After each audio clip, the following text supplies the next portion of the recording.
Hi guys, happy Monday. So, going through everything, just kind of thinking about possession and demonic infestation and really reading up on it.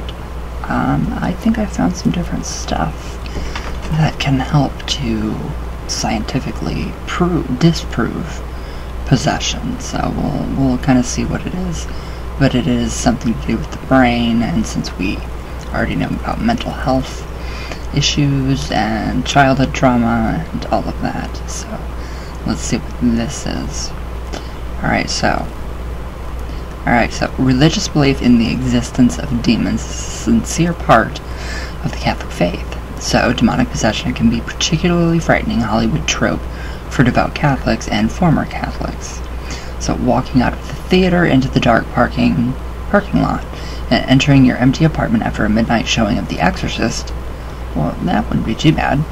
It can be creepy for the believer and the agnostic alike. So even if Satan isn't lurking in your shower, a serial killer like Bloody Face could be under your bed, introducing into a belief system where devils are real and can haunt a young child into adulthood. So, alright, now we get into the science of this. So this is pretty interesting. I mean, there's so much research done on this topic.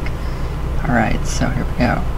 Now, in contrast, the rationalist perspective describes historical and medically based views of possession phenomena in terms of epilepsy, schizophrenia, and possession trance disorder, PTD, a possible variant of a dissociative identity disorder. Nothing evil or supernatural takes over the identity of the person with PTD. Okay. So, nonetheless, exorcisms performed on mentally ill people continue to this day. Ooh, wow. That would be really traumatizing. I mean, really traumatizing if you were forced to go through an exorcism, something like that. Alright, so, for example, Tajima Pozo and colleagues, 2011, reported on the case of a 28-year-old woman in Spain who had been diagnosed with paranoid schizophrenia. So over the course of 5 years, she had been treated with the antipsychotic drugs clozapine, risperidone, ziprasidone, and something without complete remission. It shouldn't really antipsychotic drugs. Alright, so she was an inpatient on a psychosis ward. Wow, and yet some diabolical priest managed to get in and convince her that she was possessed by demons. Some of the priests had knowledge of the patient's psychiatric history and should have known better, so yes. Wow. Alright, but they performed multiple exorcisms anyway, which disrupted her clinical treatment. So that's really scary. I mean, if somebody is, mentally ill and they are doing exorcisms on that person, why am I fuzzy? So I don't know. I'm just trying to connect all the dots about oppression, because it is oppression that whoever in this house is going through. Not I, but alright. So the category DD-NOS is included for disorders in which the predominant feature is a dissociative symptom. So, an example, a disruption in the usually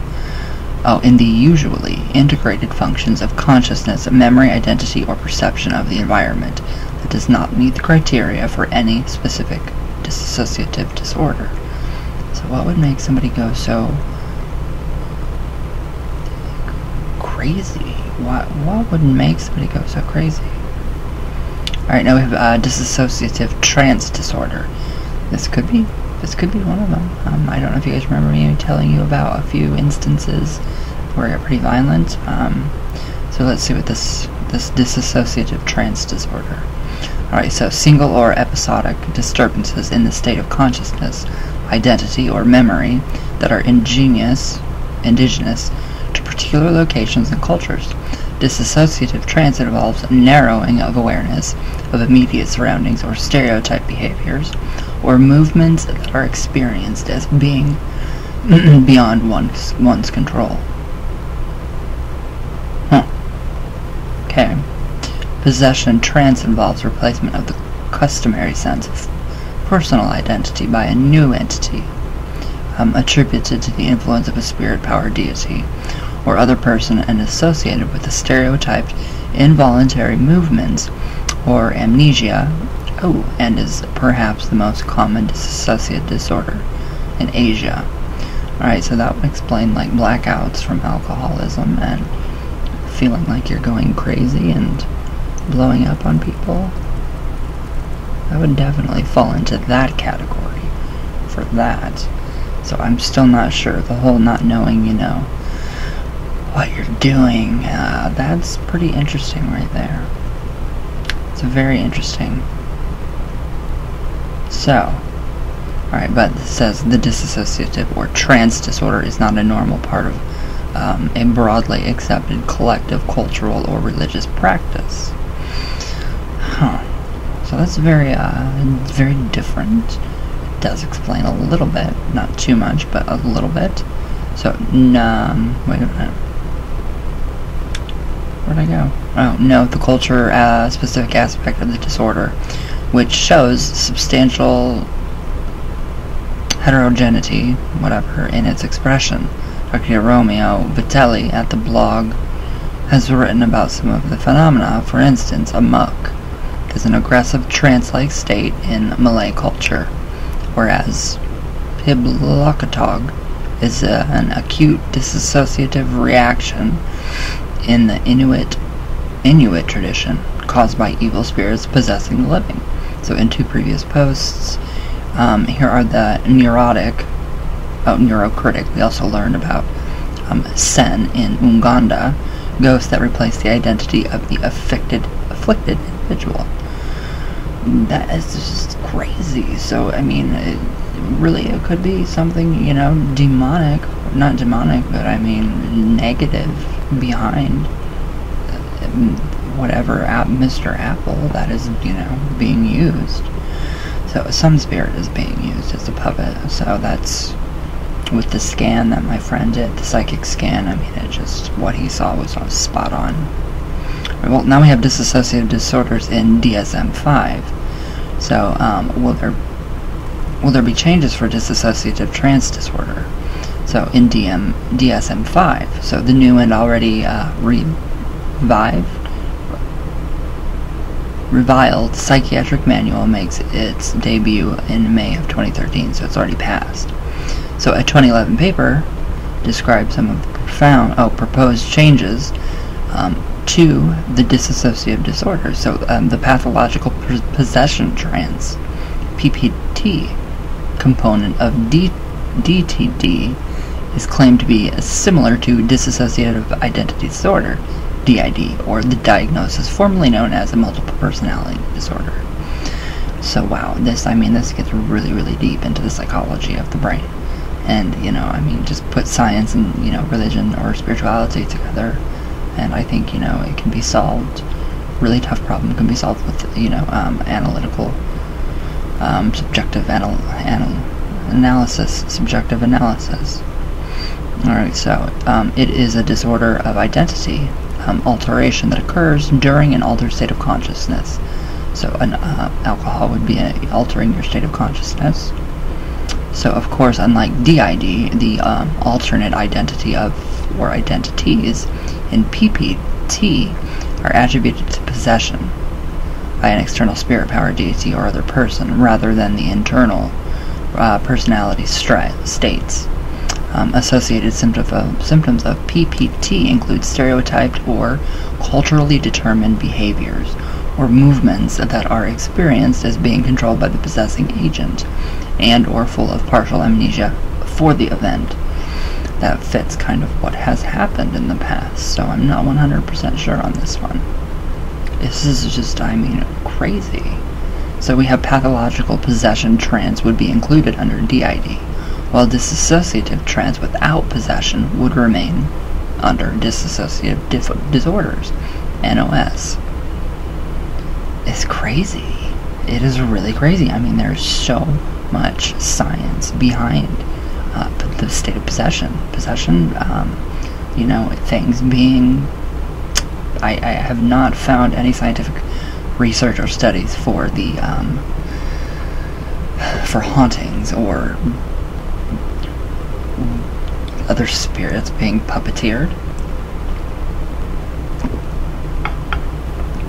So I can't find anything like that, but this could explain some of the symptoms that I see. Alright, so possession is a broader construct than PPT, because it may be used as a non-specific attribution for explaining events, an example, illness and misfortune, that go beyond pathological identity alteration. So by contrast, in PPT, we focus only on the subset of possession experiences. So 1, an alteration of consciousness wherein the person experiences his or her identity as being replaced by an ancestor, spirit, or other entity, i.e. possessed in trance. And 2, these alterations are involuntary, distressing, uncontrollable, often chronic, and involve conflict between the individual and his or her surrounding social or work.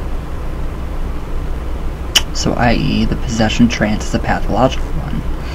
That describes a lot too. These alterations are involuntary, distressing, uncontrollable, often chronic, and involve conflict between the individual and his or her surrounding social circle or work circle. Alright, that right there kind of gives me a clue. So it would be the stress, and it would be under the possession trance. It would be a pathological one because it's continuous. So ultimately, the recommendation was to include PPT under the DID umbrella. So the phrase "an experience of possession" would be added to the consideration A of DID. So we have a lot of stuff here. So okay, so we have an alternate activism from Kibuka something in the mid-19th century to Cologne. These are some really odd, whatever. Kalanduzi in the present. Possession practices provide impartial political space for citizens to negotiate power and authority, while appointed leaders are held to account. So, alright, well, we have pathological possession trance, perspectives from Uganda, but what this is completely different. It's cultural, so this is going from culture to culture to culture. What we would experience as, Americans, I'm not sure yet. Alright, so previously this person says, I wrote about spirit possession as a trauma-related disorder in Uganda, and quoted from a personal narrative of spirit possession from Christine, a former child soldier. How well will new DSM-5 criteria fit SEN phenomena in northern Uganda? The diagnosis for possession trance would now be DID. However, a recent paper by Van Dulchel et al. 2012 suggests that this might be a nostalgical disaster for the classification of spirit possession in Uganda. Okay, that's really scientific, so I don't know. But in their study, the authors collected narratives from 119 spirit-possessed individuals.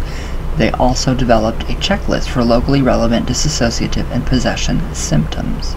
So it is being investigated big time scientifically around the world. Alright, so the CDS Uganda is a locally designed checklist based on information obtained in focus group discussions with traditional healers and religious leaders, health professionals, and people of their community. So it covers common and typical symptoms of dissociation and spirit possession, including Okugorana described as being shocked by a situation in a way that later one cannot remember this situation, amnesia. There's another one, number 2. Okugora, something described as talking in a different voice, which others recognized as the voice of an ancestor. Spirit, possession trance. So Abugane, feeling influenced by unidentified forces causing behavior different from one's usual behavior. That's true right there. 4, I don't know what this is, so traveling outside one's home without remembering. Fugus or night dances. So we have number 5, feeling as if something from outside holds one's body or mind, so that one cannot move, think, or speak. Oh, okay, which is being attributed to an outer force. So that's sleep paralysis, feeling paralyzed. Okay, now we have speaking in tongues. Glossolalia. Ooh. Now making sounds and movements as if one has become an animal, for example, a cock, monkey, or a goat, without remembering this behavior afterward. Possession by an animal. So that actually fits too, right there, the animal noises. So spirit-possessed patients were asked whether and how these 8 features applied to themselves. Wow. That's crazy. I mean, there's so much science in this. I don't know. I don't know if it's caused by trauma. I don't know if, I mean, I guess it can be caused by trauma. And then it's us. So, I mean, I guess I would have to get inside the head of a certain person, but that can't happen, obviously.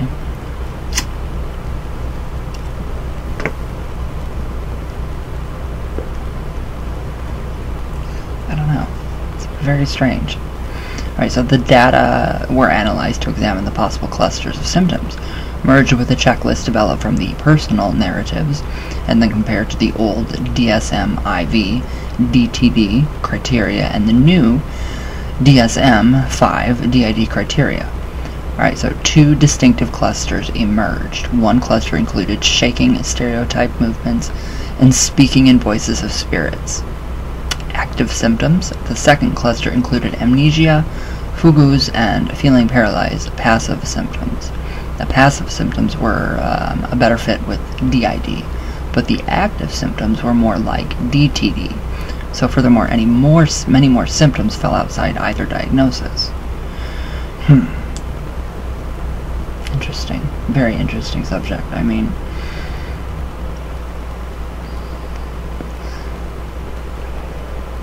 I don't know.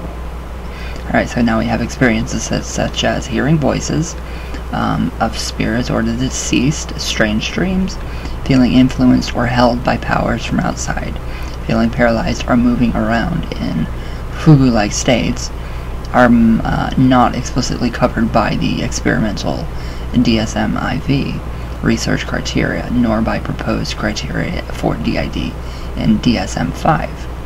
Wow. That's just really creepy. It's really creepy. I mean, someone can really literally be trapped inside of their experience that they're going through. It's a spiritual experience that they go through from something. I mean, if it's negative, obviously it's trauma of some kind or stress. So it says, though, overall the authors felt the DSM-IV experimental criteria for dissociative trance and possession trance disorders encompass the experience of spirit possession to a greater extent than the DSM-5 DID criteria. So they do not think possession trance disorder should be subsumed under dissociative identity disorder, nor do they think dissociative trance possession trance should be separate categories, as they occurred on a continuum in this Ugandan population.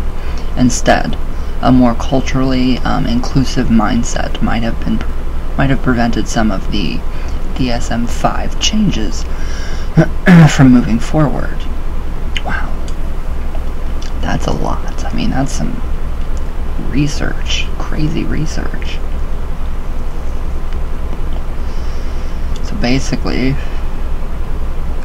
although the presentation of DID and PTD considerably overlaps and are both covered by the criteria outlined in Table 3, we are not in full support of this approach, ranking PTD, described in over 360 societies, under DID, described in considerably fewer societies, expresses a Western ethnocentric approach, ranking characteristics symptom of PTD, such as stereotyped uncontrolled movements, as non-epileptic seizures or other sensory motor functional neurological symptoms. So in DSM-5 also heavily imposes a medical descriptive framework and disregards emic attributions. So in addition to this, DID is strongly associated with early childhood sexual abuse and neglect, whereas stressors associated with PTD are more broadly framed and require a culturally sensitive approach. So it would be culture, it would be work, it would be surrounding environment, stuff like that. So that does make sense right there. So, okay, in DSM-5, possession trance disorder no longer exists. Okay, as of January 20th, 2013. So, this is some pretty interesting. I don't know what to think about that. It's interesting though. I think that would be a very interesting thing to not experience, that's for sure. But I'm not 100% sure on just exactly, just trying to get behind, what's going on, the parasitic whatever that takes, host of control of a ghost. So I'm just trying to figure out what is going on here. It's very different. It's very different, so I'm just trying to think of how I can apply that to a house. I can't. I can't connect the dots with that, so I have no clue at all. But, alright guys, I hope you guys have a great day. Thank you guys for watching. I have some ideas for maybe a podcast, or I don't know, something like that coming up. So, yeah, just let me know what you guys think. And yeah, I love you all very much. Thank you guys for watching. All my love, all the way from Venus, all the way back down. And I will see you all tomorrow. So, and yesterday in the live chat, that was amazing. You guys are always amazing. So, alright guys, I love you all very much. And I'm going to be having a book giveaway through Amazon. So, stay tuned for that. Alright guys, I love you all and thank you for watching.